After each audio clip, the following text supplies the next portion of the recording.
Mae cwricwlwm newydd Cymru ynghyd â'r trefniadau asesu wedi seilio ar gynnydd. Dyma sut bydd yn digwydd. Mae ein cwricwlwm newydd ar y ffordd. Bydd yn cynnig mwy o ryddid i athrawon a ddysgu mewn ffordd sy'n diwallu anghenion pob un o'i disgyblion yn y ffordd orau.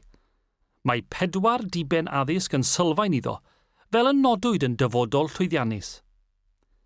Bydd y dysgu wedi seilio ar 6 maes dysgu a phrofiad, yn hytrach nag ar sail ffiniau pynciau cul. Oddi mewn i'r meysydd hynny, bydd datganiadau o'r hyn sy'n bwysig yn nodi'r wybodaeth, y sgiliau a'r profiad pwysicaf i'w datblygu. Yn unol â dyfodol llwyddiannus, bydd y cwricwlwm a'r trefniadau asesu yn cael eu hadeiladu ar gynnydd, felly bydd camau cynnydd ym mhob un o'r meysydd dysgu a phrofiad. Yn y modd yma, bydd dysgu a chynnydd yn mynd law yn llaw, gan gynnig dull ystyrlon o gyflwyno dysgu olynol. Caiff asesiadau athrawon cyfredol sy'n seiliedig ar lefelau a rhaglenni astudio ei disodli fel rhan o'r cwricwlwm a'r trefniadau asesu newydd. Bydd profion llythrennedd a rhifedd yn parhau, ond bydd pwyslais yn cael ei roi ar ddatblygu asesiadau personol ymaddasol i'w cwblhau ar-lein. Bydd 4 egwyddor yn sail i'r dull gweithredu newydd. Caiff ei seilio ar gontinwwm dysgu ar gyfer dysgwyr rhwng 2 ac 15 oed a fydd wedi ddisgrifio'n genedlaethol. Dylai dysgu fod yn siwrna i'w theithio yn hytrach na thaith mewn llinell syth. Mae cynnydd yn fap o'r ffordd ar gyfer pob unigolyn, ac mae'n bosibl y bydd pob unigolyn yn mynd yn ei flaen ar gyflymdra gwahanol neu y bydd yn mynd ar hyd llwybr gwahanol i gyrraedd y cam nesaf yn y daith i ddysgu. Bydd y camau cynnydd yn cael eu pennu yn 5, 8, 11, 14 ac 15 oed, a byddant i'w gweld ar ffurf deilliannau cyflawniad, a fydd yn berthnasol yn fras i'r disgwyliadau ar yr adegau hynny.